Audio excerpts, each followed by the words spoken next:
तो कैसे हैं? आज की जो क्लास होने वाली है इसमें हम लोग पढ़ेंगे properties of conditional probability. Conditional probability क्या होती है उसका बेसिक एक एग्जांपल भी हमने लास्ट क्लास में समझाया था। तो आज की क्लास को हम अपने मूव फॉरवर्ड करते हुए शुरू करते हैं किस पे? कंडीशनल प्रोबेबिलिटी पे। अब ये कंडीशनल प्रोबेबिलिटी की जो प्रॉपर्टीज हैं वो कैसे हम यूज करेंगे पेपर में और डायरेक्ट कैसे पूछे जाते हैं, इन सारी चीजों को समझते हैं। पहला अगर हम बात करें तो हमने दो इवेंट ले लिया जो कि हमारे सैंपल स्पेस एस से है।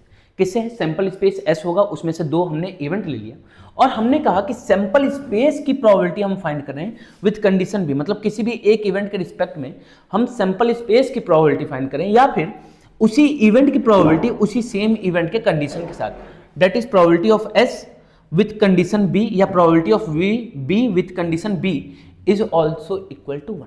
इन दोनों ही केस में इनकी प्रोबेबिलिटी क्या हो जाएगी? 1। दैट इज श्योर इवेंट ये होते हैं।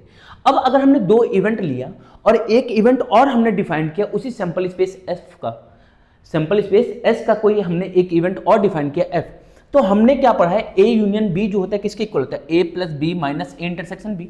और अगर हमने कंडीशन अप्लाई कर दिया तो उस केस में भी रिजल्ट क्या आएंगे? Same. That is A union B with condition F is equal to probability of A with condition F plus probability of B with condition F minus of probability of A intersection B with condition F. दोनों ही case में result क्या आते हैं? Same आते हैं, उससे कोई भी इफेक्ट नहीं पड़ता है। अब हम बात करते हैं अपने कॉम्प्लीमेंट्री इवेंट की। कॉम्प्लीमेंट्री इवेंट में हमने क्या पढ़ा है कि किसी भी इवेंट की जो प्रोबेबिलिटी होती है that will be equal to 1 minus complementary event, या किसी कॉम्प्लीमेंट्री इवेंट की प्रोबेबिलिटी क्या होगी? 1 माइनस प्रोबेबिलिटी ऑफ इवेंट।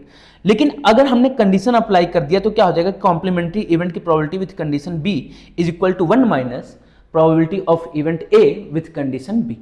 तो अगर हमने कंडीशन अप्लाई किया तो जो हमने प्रीवियस रिजल्ट्स पढ़े थे प्रोबेबिलिटी के, उस रिजल्ट में कोई भी चेंज नहीं आता, रिजल्ट क्या रहती है? सेम रहती है। तो इससे कोई भी फर्क नहीं पड़ता है। अब हम अपने क्वेश्चन के थ्रू अपने इस टॉपिक को और ही बुलंद और ही मजबूत करते हैं। अब इस क्वेश्चन में क्या करना है? तो हमारे पास एक डाइस है जिसको हमने रोल किया। अच्छा, अब डाइस को फेंकेंगे तो क्या आएगा? तो 1 आएगा, 2 आएगा, 3, 4, 5, 6। अब इन 6 एलिमेंट में से हमने दो इवेंट बना लिया। एक इवेंट लिया E जो कि 1, 3, 5 है, एक इवेंट लिया F जो कि 2, 3 है। अब हमको फाइंड करना है probability of event E with condition F और probability of event F with condition E। अब अगर हम बात करें तो हमने कहा कि भैया E में क्या है? 1, 3, 5 है, F में क्या है? 2, 3 है। E इंटरसेक्शन F मतलब दोनों में कॉमन क्या होगा? F क्या होगा? 3। अब अगर हम बात करें प्रोबेबिलिटी की तो कितने इवेंट एलिमेंट हैं? 3। कितने में से? 6 में से। 3/6 हो गया। F दो एलिमेंट कितने में से? 6 में से। और इंटरसेक्शन में बात करें तो एक एलिमेंट है कितने में से? 6 में से। भैया 6 कहां से आ रहा है? तो डाइस को थ्रो कर रहे हैं तो कितनी पॉसिबिलिटीज होंगी? 6 पॉसिबिलिटीज।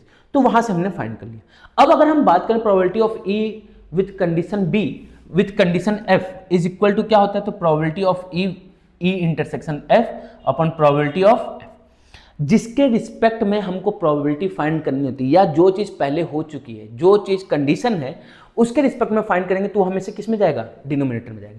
इनकी वैल्यूज को हमने क्या किया? पुट किया तो हमारा आंसर कितना आ गया? 1/2। That is probability of E with condition F is equal to 1/2 हो गया। अब अगर हम बात करें probability of F with condition E is equal to क्या हो जाएगा? तो probability of E intersection F upon probability of E हो जाएगा। इनकी वैल्यूज कहां से? तो ये हमारी वैल्यूज दी हुई थी, इनकी वैल्यूज हमने यहां पे उठाया, सॉल्व किया। सॉल्व करने के बाद हमारा आंसर क्या आ जाएगा? तो आंसर आ जाएगा 1/3। आंसर कितना आ गया? 1/3। तो होप सो कि ये जो कॉन्सेप्ट है आपका कंडीशनल प्रोबेबिलिटी का ये समझ में आया और इस क्वेश्चन के थ्रू समझ में आ गया। अब हम पढ़ने जा रहे हैं अपना next theorem that is multiplication theorem.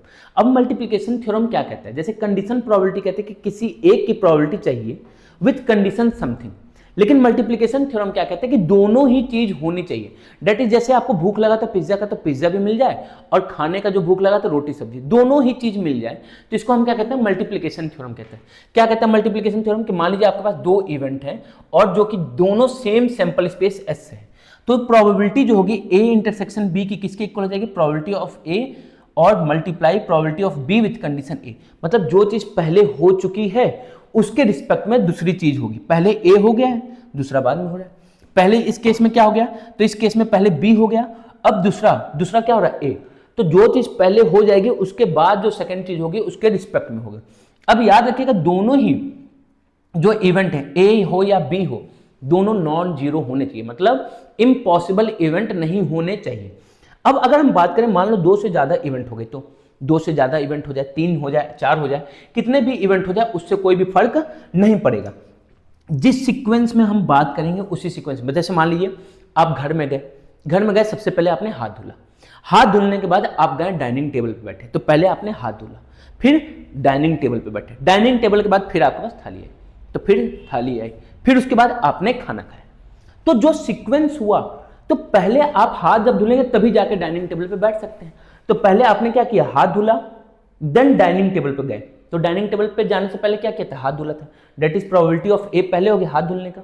अब डाइनिंग टेबल, तो probability of B with condition A, मतलब जो चीज पहले हो चुकी है उसके रिस्पेक्ट में अब आप नेक्स्ट मूव करेंगे। अब जब डाइनिंग टेबल पे बैठ जाएंगे तब खाने की थाली आएगी, ये नहीं कि आप हाथ धुल लें तभी खाने की थाली आ जाएगी। आपने कहा बिल्कुल भैया, तो आपको खाने की थाली मिली सी, कब मिली, जब आपने हाथ धुला और जब डाइनिंग टेबल पे उसके बाद जाके बैठे।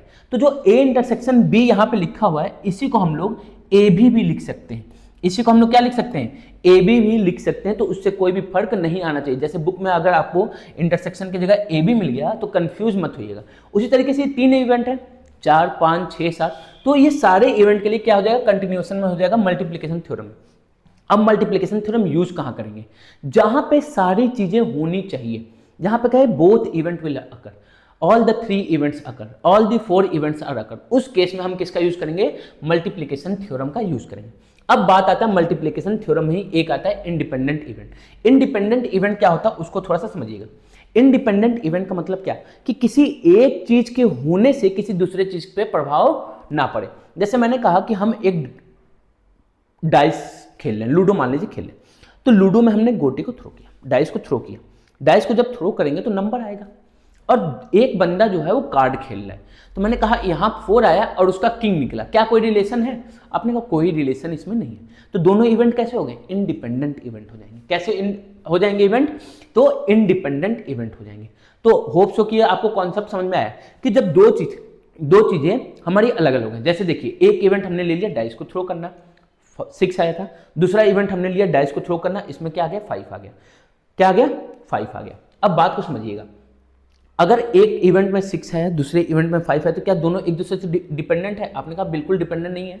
इस केस में क्या होता है कि जो ए ऑफ बी होता है, मतलब जो प्रोबेबिलिटी ऑफ ए है विथ कंडीशन बी, वो प्रोबेबिलिटी ऑफ ए के इक्वली होता है। दैट मीन्स जो बी है उसका कोई भी इफेक्ट ए पे नहीं पड़ता है। उसी तरीके से अगर हम बात करें probability of B with condition A is also equal to probability of B, therefore A does not make any effect on B, कि ए का कोई भी इफेक्ट हमारा बी पे नहीं आएगा।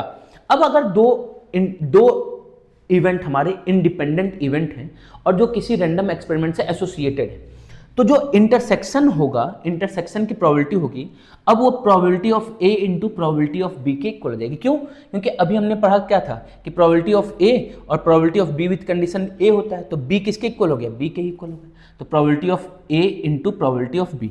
उसी तरीके से अगर 3 इवेंट हैं और तीनों ही इंडिपेंडेंट इवेंट हैं, तो इनका इंटरसेक्शन की जो प्रोबेबिलिटी होगी that will be the individual multiplication of probability.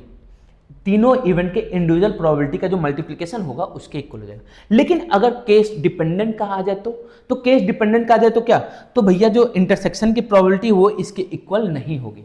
अब आपको देखना नहीं कि डिपेंडेंट है इंडिपेंडेंट, नहीं, आपको चेक करना होता है। अगर ये चीज फॉलो करता है, ये फॉलो करता है तो इंडिपेंडेंट, और नहीं फॉलो करता है तो डिपेंडेंट इवेंट हो जाएंगे। क्या हो जाएंगे, डिपेंडेंट इवेंट हो जाएंगे। अब एग्जाम्पल के थ्रू हम लोग समझते हैं।